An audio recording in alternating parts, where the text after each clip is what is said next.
a lot of nice improvements here. Oh yeah, it's a great house. I Yeah. really think M&N is Yeah, great. I Everything works. especially like the new robotic cameras. Yeah, aren't they nice? That That's is really good. wonderful. That's And wonderful. it looks to me like it's going to just be getting better and everything like that. But Wow, we and certainly hope so. it's so good to welcome you, and welcome to you in the audience, and welcome to the program where we have the pleasure of having as our guest now Anna Vitale. And Anna Vitale is a cable access producer based, I think, in Queens, and she has a program that's been running for a very long time called Mind Light. Mind Light. And we're going to talk some about her own personal background, but more relevant perhaps to what we're going to discuss for the most part, one presumes over this next hour or so, is that she's the president of an organization called the Association of Cable Access Producers. And that's the ACAP is the acronym. It's the Association of Producers, Cable Access Producers, that she's the president of, and we're going to talk some about it. I believe was the founder and was been the living force or the active force behind maintaining that organization over a long period of time. And my way of thinking is it might be one of the most important organizations on planet Earth and should be given a great deal of attention, but we're going to be talking about that. But Anna, welcome very, very much to Conversation Manhattan Network. Well, thank you for inviting me. It's my good pleasure.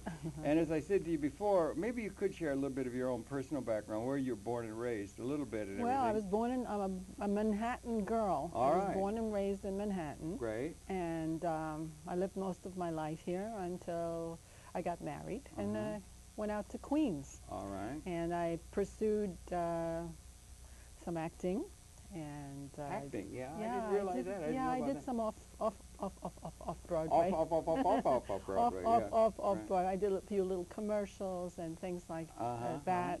And Education, is that in Manhattan or? in Manhattan and Queens, I did, you know, little theater groups and I actually got some paid jobs. Paid But, jobs, yeah, good, yeah. Right. And at that time I was doing court reporting, Okay. which was funding my little adventures. You mean into- with the typing? Right, court That's reporting. however you can keep up with the past pages I of that. don't know. That's a real thing. It's a special machine that they report Oh on, yes, huh? it's a special machine, but what's amazing Yeah. about the whole profession is not the machine as much as what the human mind is capable of. Okay. The human mind is capable of so many more things than we give it credit for. I think so. Just to be able to hear words Uh-huh. and have them flow through your brain onto your fingers, that Right. was what started me thinking about, gee, if I could do this, if I could write as quickly as people are speaking, Right. what else can I do with my mind? So I started exploring various types of mind information, and I came across the subject of hypnosis, Right. and that of course became an obsession for me. I Really? had to find out more about it, Mm-hmm. so much so. How long ago did you pick up on that? That was in well, actually I became a certified hypnotist in 1987. That's quite a while 87. ago, right? Okay, yeah. And that field has opened me up to how all of us are programmed. All of us, the society, television viewers, we're all programmed, because when you learn hypnosis, you learn about programming the mind for success, for positive thinking, for managing health, for quitting habits like smoking. And when I realized this powerful tool was so misaligned, because people were seeing it only as entertainment, Right. Yeah. I decided to do something to change that, and that's one of the reasons I created Mind Light. Yeah, the program. The program Mind Light, because I wanted to show people that it's not hypnosis that is really the key to change. It's the human mind that can change its thinking, but most people don't believe that they can. Most people think that they are bound because, say, father had a temper or mother overate, and they all believe that this is genetically programmed and they can't change their way of being. But through hypnosis, I discovered that people can. So hypnosis is just a tool It's like a bus. If you want to get to downtown Manhattan, Right. you want to take the bus. Yeah. So if you want to get right to the bus. subconscious, Yeah. Okay. Yeah. the bus is hypnosis. Okay. Yeah. That's really interesting. A lot we could talk about. 87 or so you picked up. 1987. Okay. And from that point forward, I have learned so much about how everyone is programmed. And I originally applied for training as a television producer Right. while I was acting. You know, I figured I'd do some acting on TV. Right.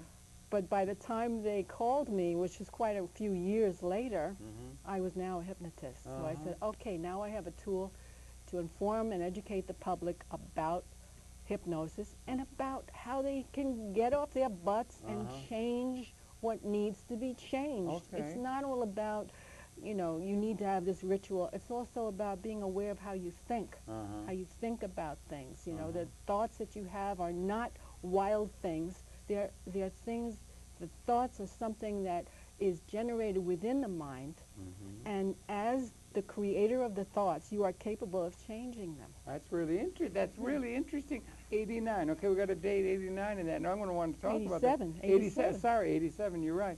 But I mean, I wonder if we could go back just for a minute to the court reporting.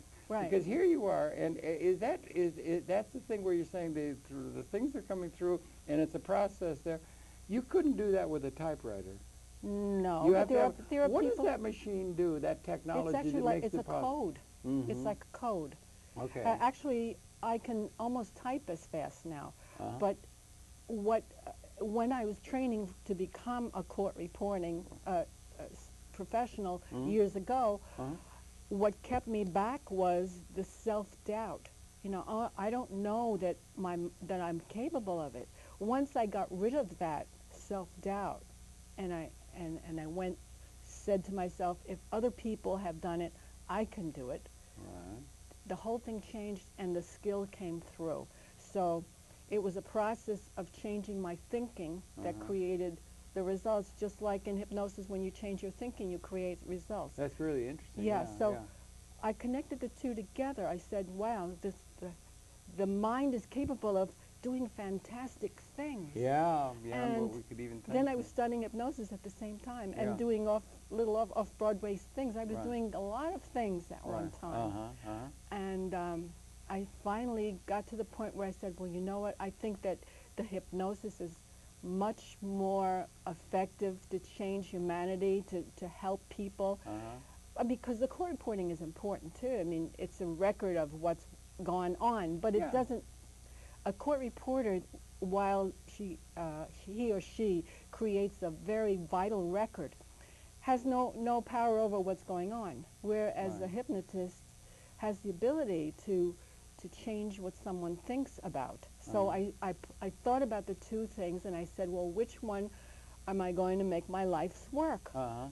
And I said, do I really want to make a difference? And the answer came through loud and clear. I do. Yeah, I do want to make a difference. For and I myself am going to and give for up others, this very lucrative career in court reporting to go into something that, while I don't see a lot of money coming in, I see a lot of difference being made in the public and in my fellow human beings, my brothers and my sisters. I can help them. So funny thing that happened was, one day I sat down, well, what am I going to do with this court reporting left brain, which is left brain? That's left brain. Yeah. And that machine is not a typewriter. What is it? It What has do you a do? code, like A code. It's How many keys are there? No, you're going to ask me now. I don't remember how many I mean, keys. roughly. I mean, more than a 25. typewriter? 25. Yeah. And But what it does is combine letters of the alphabet to create sounds. Now, It's phonetic like. yeah, it's phonetic, and but it doesn't make sense. Absolutely no sense. It was something I had to learn strictly by memorization because, for example, the letter T, D, and K represents the sound of D, which doesn't make any sense. It doesn't have any logic, but it's a code. And to learn that code, you have to throw out all common sense and just say, I'm just going to memorize this. Okay. So, interestingly enough, I had a court reporting service. And I said to myself, but the hypnosis is so much, it's so valuable. I started thinking, can I bring these two things together? Right, okay. And I did. I said, who has the most stress in taking a test as a court reporter? Court reporters are amazing people. They have to not only do their work under the most stressful situations, but they have to keep taking examinations periodically. Really? And just like a doctor. I mean, why don't they just video record the well, thing instead of because when you videotape somebody Yeah. and or you record someone, yeah, or audio tape. right? Yeah. When you record someone, people become unaware of the record. Now, a court reporter is listening to everything, whereas an audio tape will record everything, including the sounds of the airplanes that fly overhead or the cough. Yeah. You may cough while a person is speaking, and that word is gone. Because You don't put a cough in the court reporter. No. A court reporter has the ability to stop a proceeding and say, would you please, repeat the word. Yeah. Or another habit that people have is that they speak over each other. Yeah, For example, all the time. Yeah. A lawyer can ask a question, and the witness begins answering before the question is finished. So what happens is you have an overlap. Now, an audio recorder would record the overlap in a mishmash, and you wouldn't get any words. Whereas a court reporter, how does the court reporter's mind handle the mishmash? well, that's what It's we come back to interesting, is that the mind is untapped. I mean, to Yeah. me, it's incredible what we can do with it. Right. I can tell you stories about what I did with hypnosis, but getting back to court reporting, when I decided that I could actually help reporters to pass tests, I made hypnotic programs for court reporters. Okay, you're combining And the two active ingredients. It was the first commercial program that I made using hypnosis, and to this day, this is since 1988. To this day, that program is a top seller. No kidding. Right. Because what is it? A tape or what do you mean? It's an audio program. Audio program that uses hypnosis to relax a court reporter. To learn the craft. No. No. To take tests. Oh, to take. No, to learn the craft, you need to learn the craft by memory, by practice. I also have, I have also programs to help reporters practice, because it's really, it's a grueling practice. I bet it would be. Practice, practice, Right. and a lot of people get discouraged. So, but if you program the subconscious mind to practice no matter what, you have success. That's really good. And the hypnosis, and you've got the program Mind Light, and we got to get in it because we're going to be talking here. You put the program together for public access, right? Exactly. You combine the two things, but you are a hypnotist. That's what I do. And you can tap into people.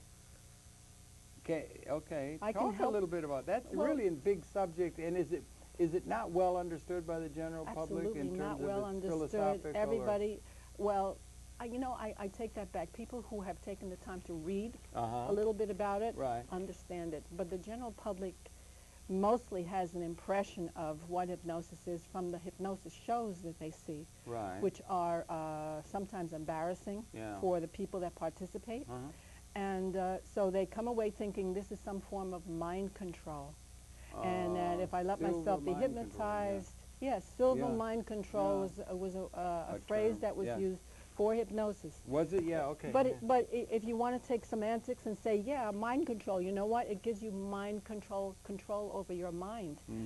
But you know what? I'm not a person that likes control, because I feel control means restriction. Yeah, right. What I say is hypnosis frees the mind from the things that have been stopping you in the past. You're talking about, Freud talked about the subconscious or the unconscious, and you're talking about another realm than the normal waking conscious mind and that? Right. And, the subconscious. we can talk for that about 25 hours. It's really interesting. I can talk for 8 hours about this. Yeah, but we're going to have to get around to access cable and everything. I know. I teach this to people. That's the trouble. It's too interesting.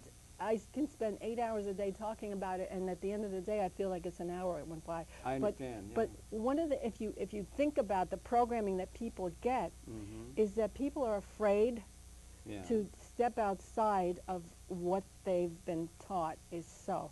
And when I got into public access as a producer, That was in I was Queens. wonderful, yes. Yeah, okay. I said, oh, here's a medium that I can share my information with and wake people up to their potential. But then I noticed that also I started, became aware of how the general public Yeah. was being programmed, because from what I knew about hypnosis, I could see the techniques PR and advertising being and used media. in advertising, in political Yeah, shows, right, every year. in all areas. I said, my goodness, people are being programmed. They're all hypnotized to think that this particular source of information is correct, or that particular product will change their whole life. Oh, yeah, that's going to make So, you free, yeah. Likewise, I also saw that because the people that got into production at public access centers were also programmed to think that if they said anything or did anything that was a little bit outside of rules and regulations, Yeah. or anything of that nature, that their program would be taken off the air. So a lot of producers in Queens, when I first began to notice that something was off kilter, things were just not the way they could be, because I see public access as one of the most marvelous Yeah, absolutely. tools for all of us. When I saw that some things were being done, and this is in the past, of course, things have changed tremendously, but I saw things that weren't right, and I passed that suggestion to other producers. I said, something is wrong here, and we need to do something. And I would get a lot of apathy, because everybody's programmed to think you don't question authority, you don't question anything, you just follow the rules because they'll take your program off. So Well, do you think I they've been finally trained? got Go ahead. everybody Yeah.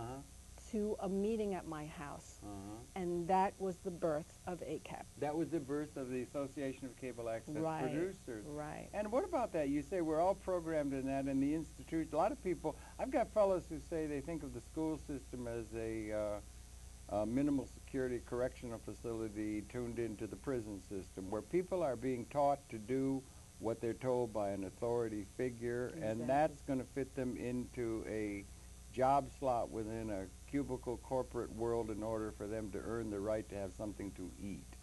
And the security questions, and you got Olympic system, we have a reptilian core, that kind of stuff, part of our system. So people are trained to be people who will fit into organizational structures and do what they're told by an authority figure. So that's a lot of the educational pattern at a conscious level also. Is it not? Yes. I mean, in terms of, yeah, okay. Yeah, absolutely.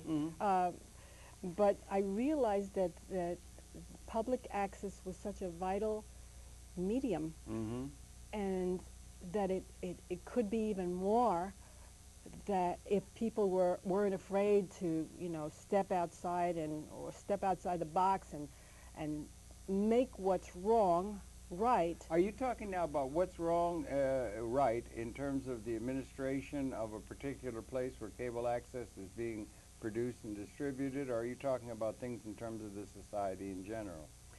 All Maybe of those. they both all relate, of those. right? Okay. All of those. All From of the those. producer's perspective, But from the producer's standpoint, it did begin at the level of changing some practices that were going on at our particular facility in Queens. And also looking at the cable access movement on large? Yeah, looking at the whole movement at large, and realizing that because of the nature of most producers, we are all individualists. We tend to be individualists who want to do our program our way, and we are kind of fearful of coming together en masse for some reason. This is what I found. But in 1993, when we all got together in my house, we all realized that it was possible to join together, just like Screen Actors joined together in SAG, and all those other organizations where Screen Actors Guild, what are the other, some of the I others? don't know, SAG, Yeah, the actors equity have, and Actors Equity, they form together because you need to have a unified voice. or the United Auto Workers. or Right. the Communication Yeah, Workers of America, or the union movement? well, or we're not any- making money. Yeah, Let's put right. it that way. Well, all right, Auto that workers, is interesting, yeah. Auto workers of America are going after money, but we are going after maintaining what belongs to the public, which is the right to present your ideas unobstructed, the right not to be taken off the air by some high official, which happened, by the way, in a particular public access center, a producer whom we are now backing for his appeal to... Legally you're doing that? Yes, Yeah, we're backing him legally because we have the good fortune to have an attorney who sees the value of our organization and is Thomas willing... Hilgardner, Esquire, God Right. bless him. Yeah, Right. absolutely. But this, for example, talk about things that are wrong. The borough president of a particular borough decided that he wanted to put his programs on at the same time that, let's say, for example, let's take a hypothetical. The borough president of Manhattan decides that she wants Harold Channer's time. So not for an emergency or not for anything, but for, you know, political improvement or political propaganda, whatever, and decides to take your program off the air. Well, you being a gentleman would probably say, well, okay, he has a good reason. I don't know if you would, but this producer in particular said, you know, hey, what's going on? You know, my program is important too. I'm helping people actually fight the rent increases. Yeah, okay. So he started, our attorney started a lawsuit against, I don't know exactly the parties that were involved, but to make a long story short, the Public Service Commission ruled against the producer and said that the borough president has every right to take whatever time he wants. Okay, that's interesting. So, yeah. What rights do the producers have at all? Well, that's what or I mean. Or do they have any? Or should they have any? Or should they have any say? Or are they just, you know, if that's a question that I guess the association is concerned with, and what ought to be the standards of this realm of public access realm that exists in the world and is now migrating to the internet? It's a very important thing.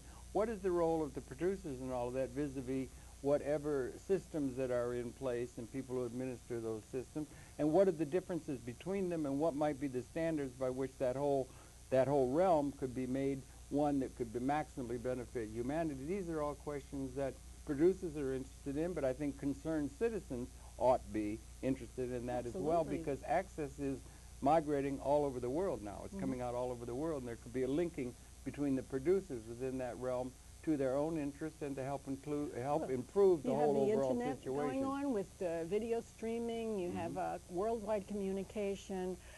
But the public access centers have to bear in mind that they are serving the public rather than, you know, the way it seemed to be in the beginning as that, gosh, we're doing you a favor putting your show on, so you better behave. And that was the attitude that was an old attitude. It's gone now. Well, but that's what started us thinking, well, something's going on here. You have a wonderful situation in Manhattan. And, well, it happens to be just about the greatest institution in the world. It works very well, great staff, everybody gets along by and large. And in Queens, we've had a turnover, and it seems to be making progress. They're still behind in streaming their video, and I don't understand why they keep coming up with privacy things, and I don't understand why they're not streaming the video, but Brooklyn is, and Manhattan is, and I think Bronx is doing 24 hours of broadcasting, and Queens we're still in a restriction. Well, that's one of the things that you've got, because first of all, you do hypnosis, you're interested in the human mind, and you got a lot of different kinds of people in the world. Some people are what are called control freaks. They really want to have everything set up, and they want everyone control. Other people are more free spirits, that kind of. You got different kinds of systems, but it would seem to me that this thing, we got about 2,000 of these. Let's just begin to say national. We got 2,000 or so. Some people say 3,000 of these cable access facilities around the country, and they're a very important source of local information and communication, and they're a great facility for the people to be able to do it. To communicate their ideas and so forth. And then there are some people, but that's all being done within a political and a realistic context. And there are places where there might be, let's say, you don't have to just do it theoretically. Some guy, some mayor or something locally somewhere says, well, this is great, this is a thing here. I'm going to run it all for my own interest. I'm not going to put, let's say he's a Democrat, we're not going to put a Republican on. And he said, well, why would anybody want to hear a Democrat? Because, everybody knows the Republican has all the, so they would run it like a little fiefdom. They could do that, and people do that in industry, and there should be standards set. I'm not sure. We have the Alliance for Community Media that does that. Whether or not there are any standards without talking about any particular place, any particular grievance that might be between members of the various systems that exist, but certain standards that would apply to the public access facility as like standards that would be something that would be set on certain basic principles. We have a mission statement you have on your Yes, we have a mission statement, site. And we have a great website for producers who, want to really get involved because, public access has to be something that involves both the producing community and the administration in a friendly way, a cooperative way, in a way that benefits everyone. So we have a wonderful website, ACAP TV. Yeah, I think they're going to be able to bring some of it.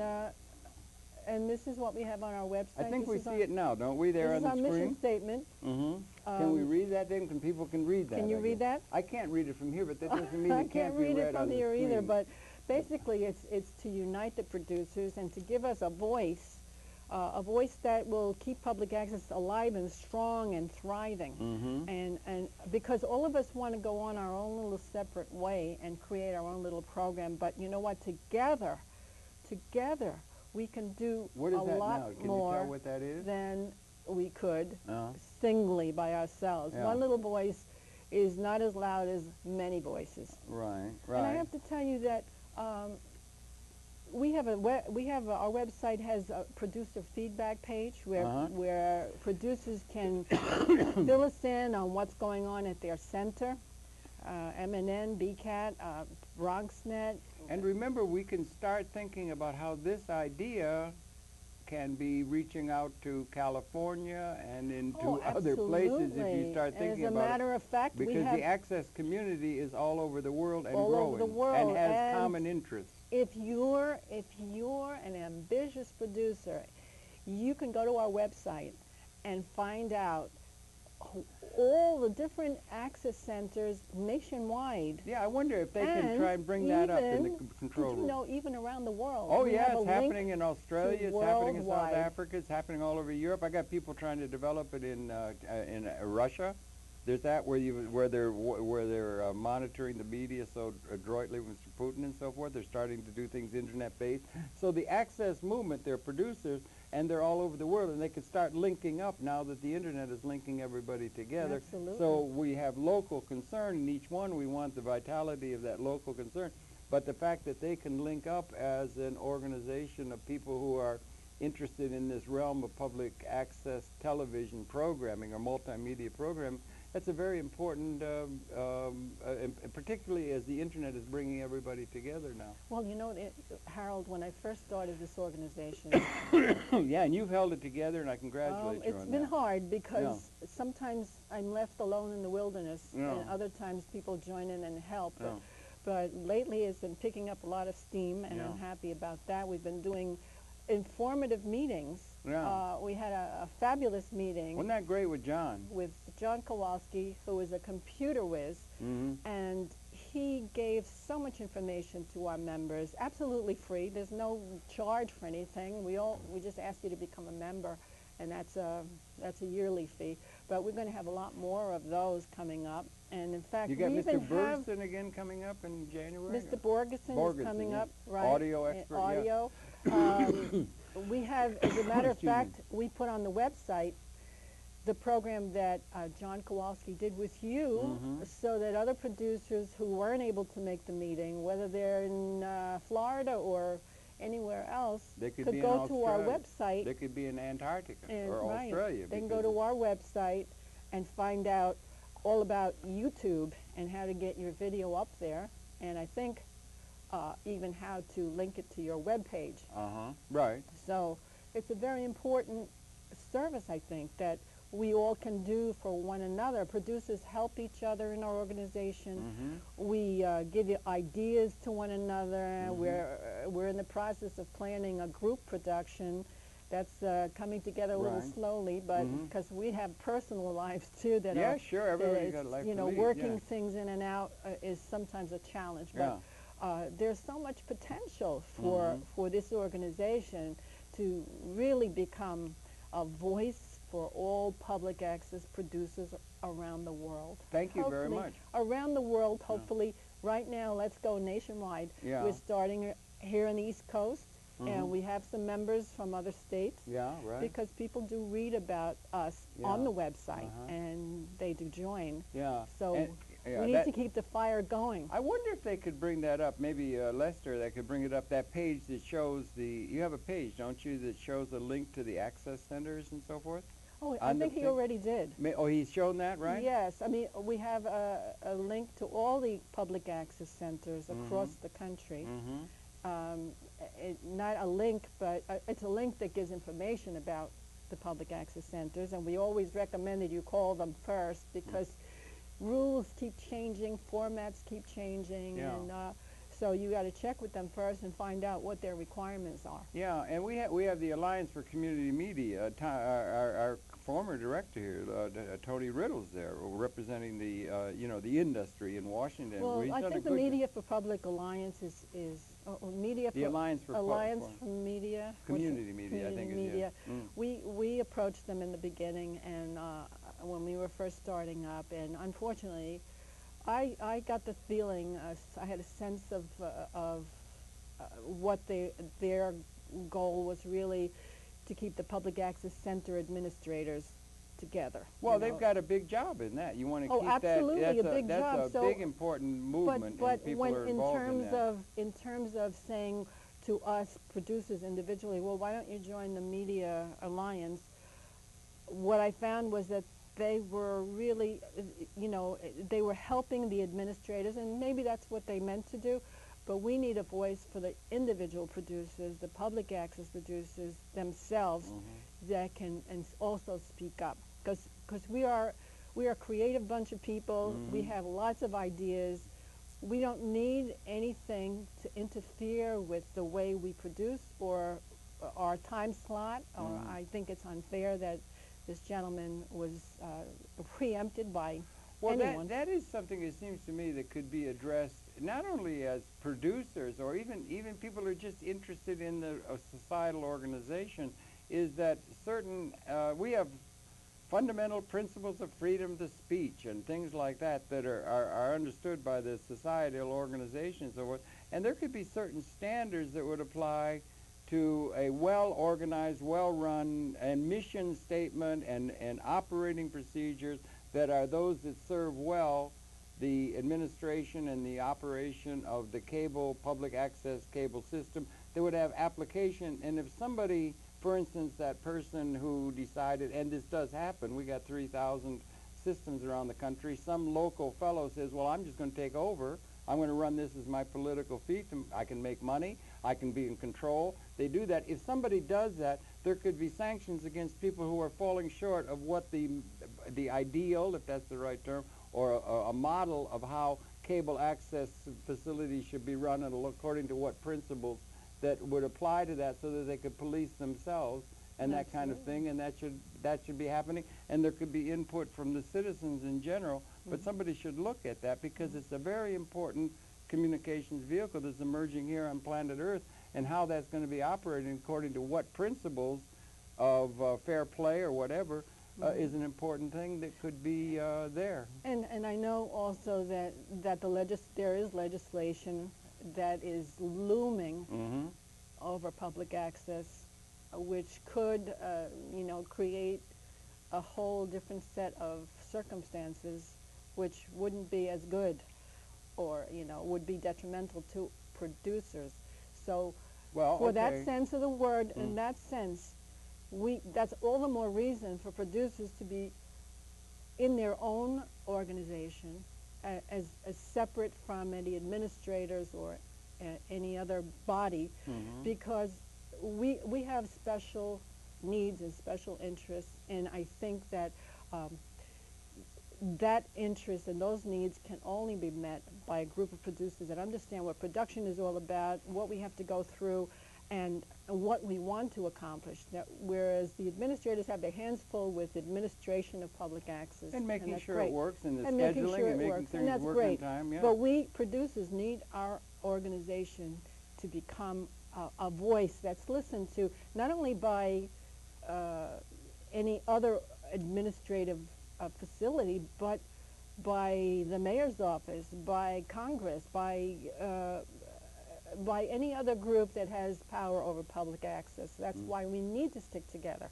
We need to unite. We need to form a voice that can be heard everywhere. Because we already have access to the cable system, and we need to keep that access going strong and true. And I think that ACAP is the way. I really believe that through all the years that I've been keeping this together, You have been doing that, yeah. that's the goal, that we need to stick together. We need to have one voice that's loud and effective and powerful. You know, am I on a power trip? Yes, for producers. For produce and for the institution. And for public access. And for public access as a reality. Just as the, let's say, Alliance for Community Media might be able to set standards by which they're going to operate things, and there's certain practices that would be beyond the pale, that they would self-administer or keep it. So there's going to be a lot of people who are going to try and take advantage of something always when there's something going and so forth, and they could have standards. So then could the producers have certain ideas about what they think are the questions as far as a whole organizational structure in our society, how things, by what right should somebody, as you said, say that somebody says you shall not be able to be on the air because of some maybe political or something? Now, is that something that would not want to be allowed, and it would want to be challenged? Or what are and you do it at the level of principles by which a system would operate maximally for the benefit of the citizens of the country. Well, so it's important that that be done. You have your mission statement and so forth like from the producers' Actors Equity sticks up for its actors, and SAG sticks up for the screen actors. We will go to bat for producers as much as we can, as much as we are supported. We will be able to, if we become this loud voice, this powerful voice, this voice of reason that can make a difference in making the awareness of how important public access is, even to the general public. Yeah, the general public has, is so bombarded today.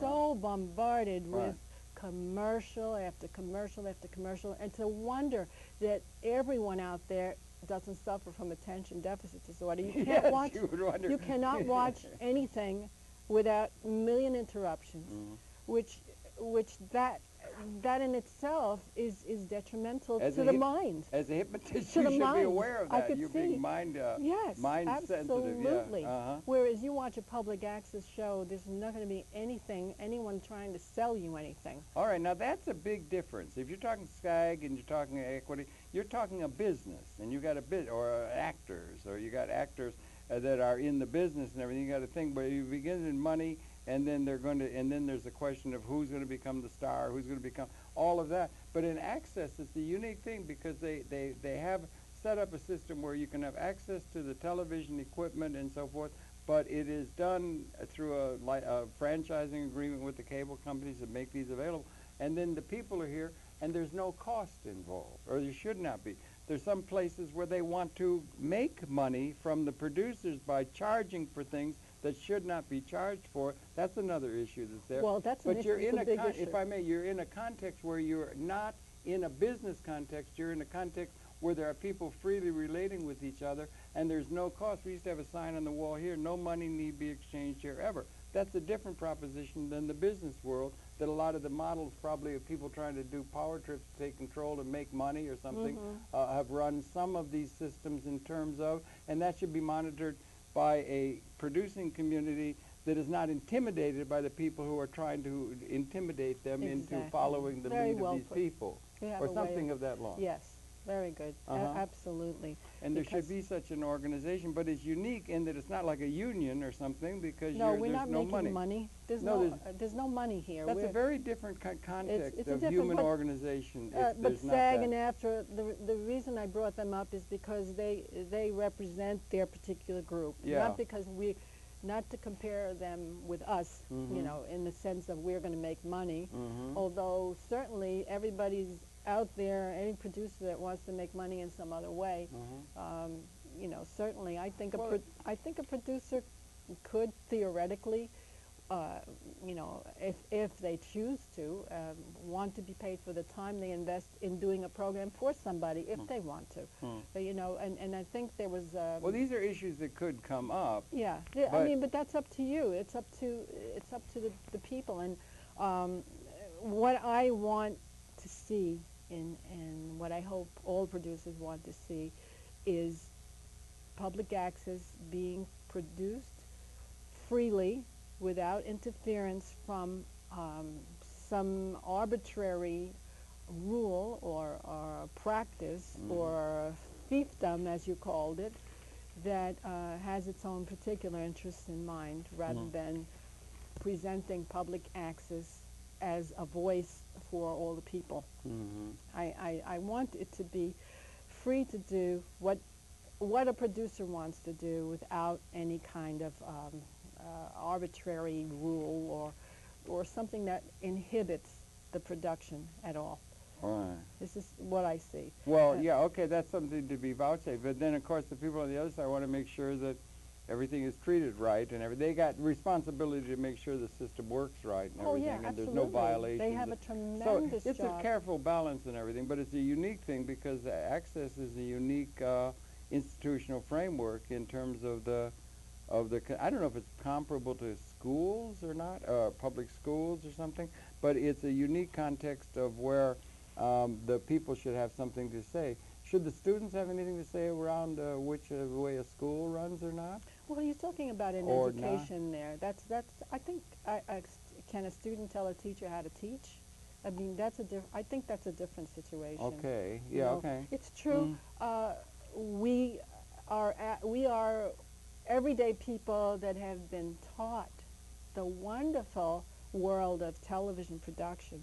We have been taught things that we would never have been able to learn, because many of us don't have the funding to go to a school where we could learn all these things. But it's a different thing if you. But I'm not going to tell the person who's teaching me that he's wrong about the technical information he's giving me. Just like a teacher and a student can't tell a teacher unless, you know, you could get into really intricate arguments. I mean, if you see a teacher saying something blatantly wrong, you know, about a statement, making a statement about, oh, these people can't learn anything, that's certainly something a student could speak up about. Or even Dickensian situations. The schools used to be pretty grim, and you've got all kinds of people who are control freaks. There are people that want to control. Some people are not. You know, there can be sadistic things. You ever see the movie If? I mean, there's sadistic things that exist within institutions that should be a place by which they can have recourse against that kind of thing that is detrimental to the free spirit of the individuals involved in an institution. But when you're in a communication thing, you're not in a thing where you got a hired person. You know, it's a different context, because this mission is to provide it for everybody, access to everybody, and it's important that those lines of communication be open to people and not arbitrarily violated. Absolutely. And so you can set standards that could be a model for the industry writ large, and then if that dude runs off at some place where he's going to run it like a little fiefdom, attention could be called to that by the people, so that they would be self-regulating in a kind of way. If you understand what I'm saying. Exactly. Standards can be set. You put it so well. Because you can violate, if you get somebody doing that, you can violate the integrity of the overall movement if you've got people running off and running it like their own little fiefdom, like some people are prone to do. Right. And there's a tendency in people to try and take control of something like that, and it's got to be guarded against in the interest of keeping an open thing to all the people. And I see, and cable access producers could be part of an organization to help vouchsafe that at both sides of the equation. Absolutely. And well, that's the strong part of it. The other part of it is the creative, Excuse me. the creative end of it. Because when you join ACAP, Okay. and I hope producers out there will take a look at the website and join with us, because we're going to have lots of informative meetings coming up in the next year. When you become a part of us, you're going to get ideas from other people, because we share ideas, and we're really out there, some of us, and some of us have good ideas, some of us have wacky ideas, Yeah, but right. you know what, they're all It's a fun. creative It's community, fun. yeah. It's a creative community. We have an annual picnic It's great. that's really fun, and of course we celebrate holidays together, and some people need help, and we give them help. When they ask advice, we give them advice. We do the best we can, because while the Public Access Center does its best to educate people, they really just give you a basic generic education. I, for one, have learned more about production by doing it. Over the years, the different things that have gone wrong, and the way I speak and what I do, it's been the experience that's been the best teacher. And you have that wealth of experience from everyone in our group, because most of us are experienced people, to tap into that when you become a member. Yeah, and then you can communicate with other people, and there might be somebody who knows how to do one thing of Final Cut that you don't, and you could do it, and so you got a connection with people that are of interest, or what, that's an editing system or something, but something like that. And also you can be in touch with people, because we're voluntarily helping one another in the production, so we need to have some communication, so that you get somebody who can be, I'll help you direct your show if you help me direct mine, and you can, and have a connection between the producers, so that they can be in more systematic touch with one another, how they can form a community, help one another in terms of producing these shows. So that's an advantage also, because you have a mailing list and people are in touch, and crew call or something you call it, that sort of thing? Well, the old I mean, website, that could be expanded, maybe, that could be which has been expanded, done. but it's a win-win situation. Yeah. I mean, you can't lose by joining with us, because there's just no way that you can't benefit from all the experience that we have, from all the help that we give one another, and the information that we pass, and we care about you. So.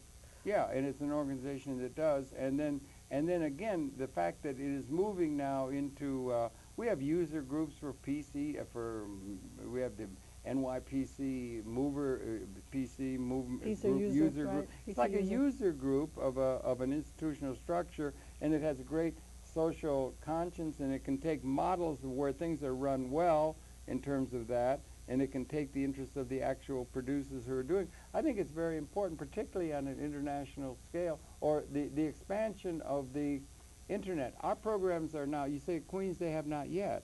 That they can stream the program, so that this program will be able to be seen in Australia or Antarctica, anywhere in the world that somebody has. That's not a small matter for an access Absolutely producer. not. As a matter of fact, that's an important matter. That should be encouraged. Because also, of MNN, I've gotten communication from Arabia. Yeah, right. That have seen my show. Yeah. I mean, this is wonderful. So these local things, this is part of the communication future that's emerging, and it's coming in greater dimensions all the time.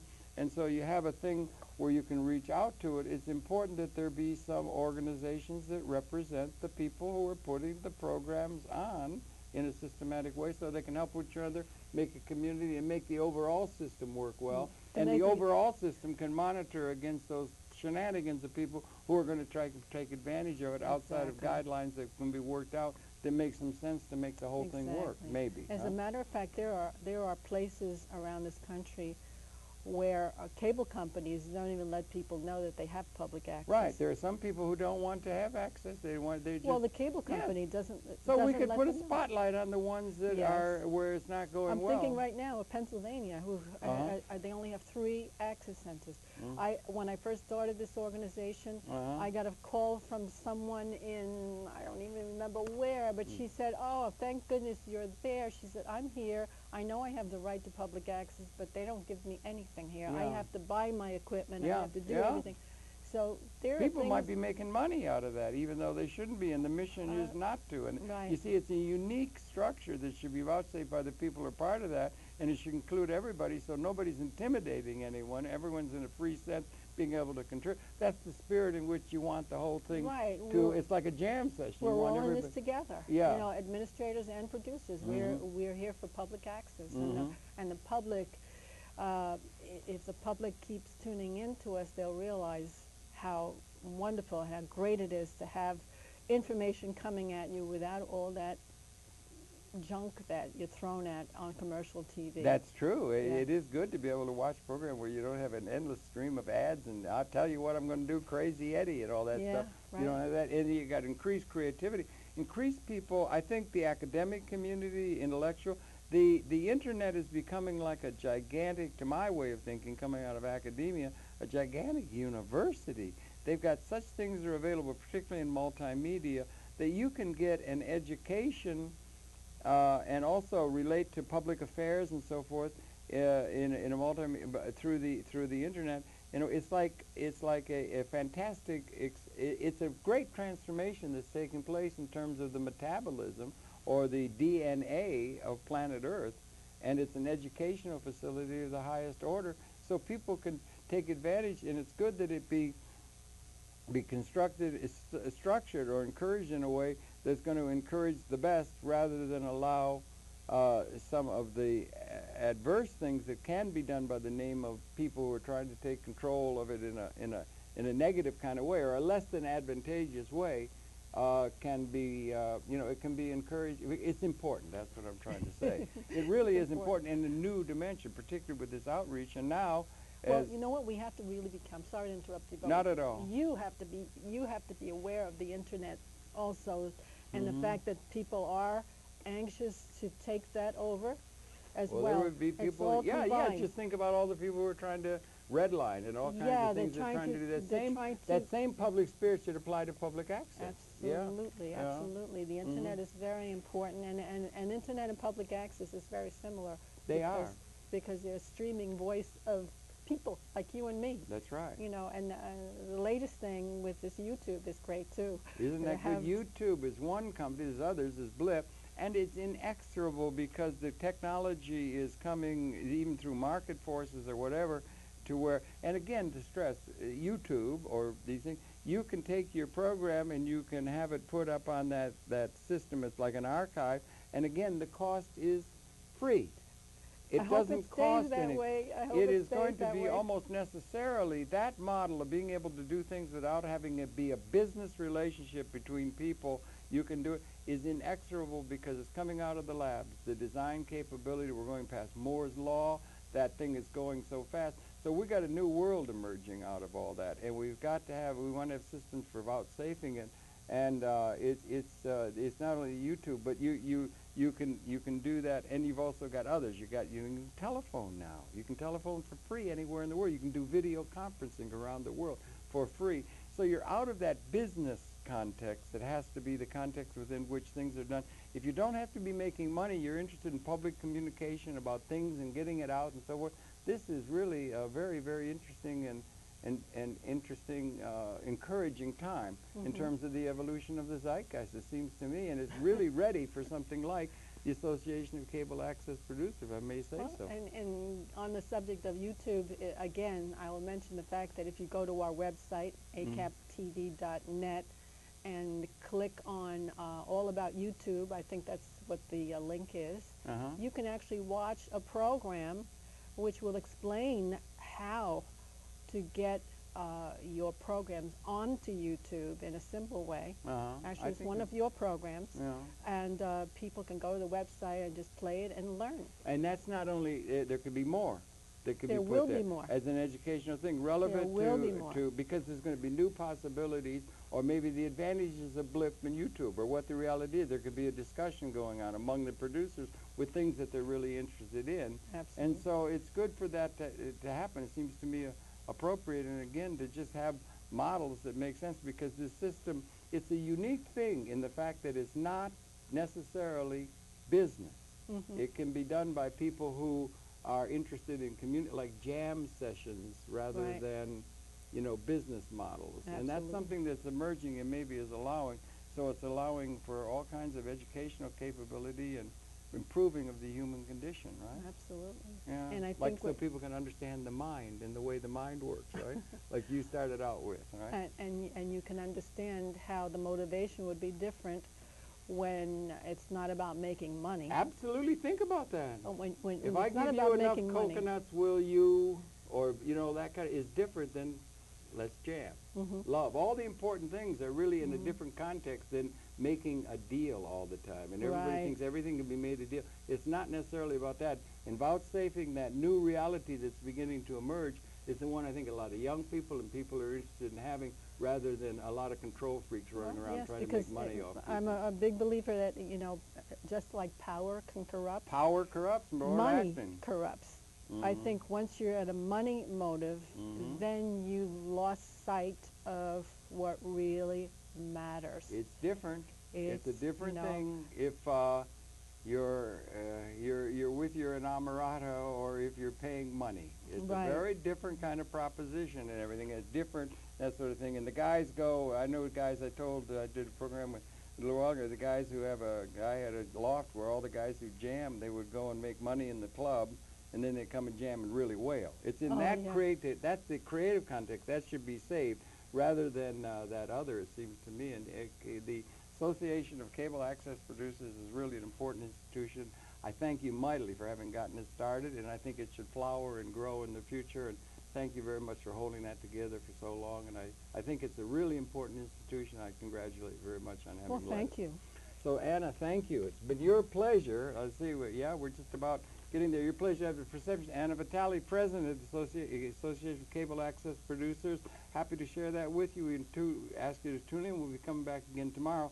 That's it for now. Anna, once again, thank you very much. I could have gone on talking for hours about about hypnotism and the tape report, It's court reporting. the mind is endlessly Yes, it is, fascinating. right. You just can't learn everything about the mind. And I can tell you things that I've done with it. Well, we that got to, are no, it is, and it's a subject. You could go on talking hours about that, and you've studied it and that kind of thing, and then you've applied it to this specific thing.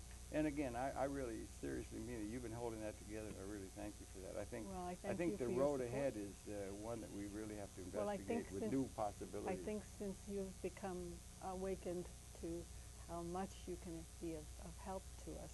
Well, yeah, I mean, we that's do. been a definite plus. And the people are coming on board. Wasn't it grand, John, doing that thing and Oh, presenting it? And we can It's help one wonderful. another And and there'll be grow more of within. that coming up. Yeah, more important is to keep this context where it's away from dealing all the time. Right. Everybody's dealing. Lord Acton said power tends to corrupt.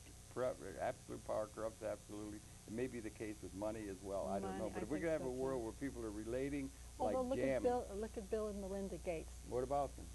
Well, they got all this money, but look what they're doing with it. Well, That's not, money corrupts, but yes.